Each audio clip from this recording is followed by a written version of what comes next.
mga kapapay ko TV. So today, ang videos for today, pupunta tayo ng Dragon's Back dito sa Shek-O. At syempre, lumampas tayo doon sa bus na dapat nahihintuan natin. So babalik tayo para maglakad. At samahan nyo ako sa tuktok ng Dragon's Back. Tara! Okay, so bago natin marating ang tuktok, syempre pagdadaanan muna natin yung mga bagay-bagay. Ayan guys. So ayan, makikita natin guys.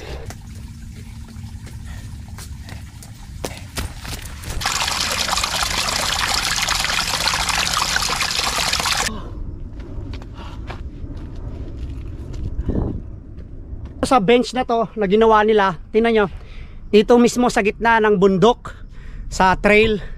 So makikita natin, ang ganda, convenient talaga guys. At makikita natin yung back view dito. Wow, ang ganda, tingnan nyo, silipin nyo. O diba, ito yung back view. Yan, so makikita natin ang view sa dito, mula dito sa baba. Ayan, so napakaganda. Ayan, so wala pa tayo sa talagang Dragon's Back. So tumutok lang kayo para matunghayan natin mamaya dun sa tuktok. So kita-kita kits sa tuktok, nabubulol na naman talaga ako. So wag na kayo magtaka kasi bulol naman talaga ako guys.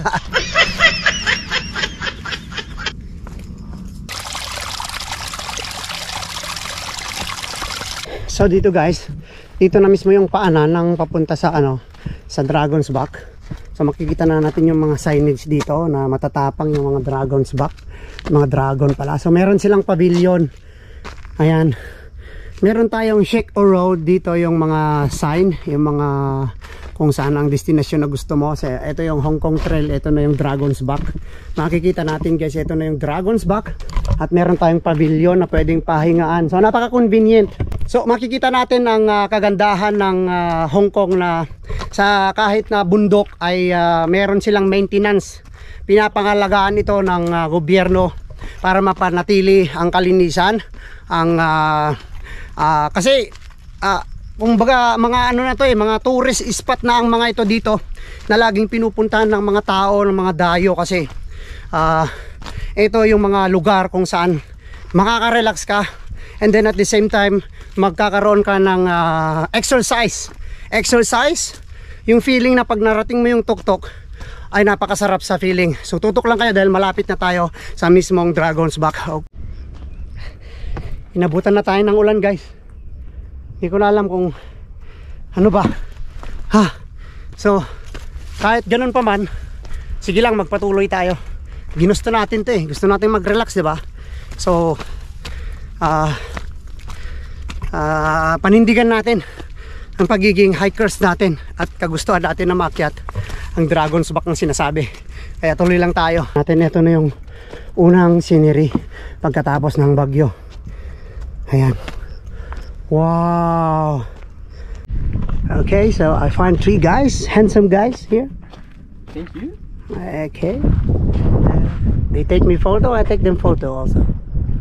Yeah. So they're enjoying the view. Yung Shek-O, so umuulan na. Inabutan na tayo ng ulan. Si ate may payong, ako walang payong. Pero that's fine. Yeah. So dito kailangan mo lang mag-ingat kasi kapag nahulog ka dito, talagang tigok ka dito. Kung mabubuhay ka man, hindi ka nabuo. So dito napaka-relaxing, napakasarap magmuni-muni dito. Kaso umuulan, yan. Panira. So nandito tayo ngayon sa Dragon's Back, no? Sa isa sa pinakamataas na bahagi dito. So hindi natin matutunghayan yung Dragon's Back na makikita. Tingnan natin sana, silipin natin sa drone. Pero dahil umuulan na, hindi na natin yon makikita kasi mahirap na. Siyempre nasira na yung isa kong drone sa dagat. So ingatan na natin yung pangalawa, baka matulad na naman lalo ngayon umuulan.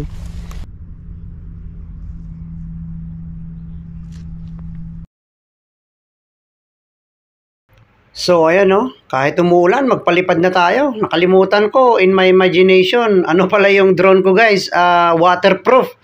Kaya tingnan nyo naman, para na tayong nasa Mars. Ayan, so nag-enjoy lang si Papay ko guys habang binibidyuhan ang sarili dito sa top of Dragon's Back. So kita nyo naman no, ang ganda. Nakaka-relax talaga, nakaka-refresh.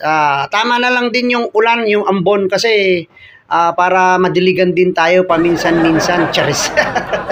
So ayan no, makikita nyo si Papay ko oh, nag-enjoy dahil ang ganda sobra ng tanawin dito. Para kang nasa ibang planeta na. Pero syempre, unahin pa rin natin ang safety natin mga kapapay ko dahil mas malaga ang buhay natin kaysa sa ating paglilibang. So maglibang man tayo, isipin pa rin natin ang ating safety. Kaya safety first sa lahat ng ating gagawin. Lalo na kung papasok tayo sa mga relasyon na hindi tama. Kaya safety first. Kailangan safety first ha mga girls. Tandaan nyo yan. So maraming salamat sa inyong pagtututok. At sana nag-enjoy kayo sa beautiful aerial shots ni Papa Iku TV.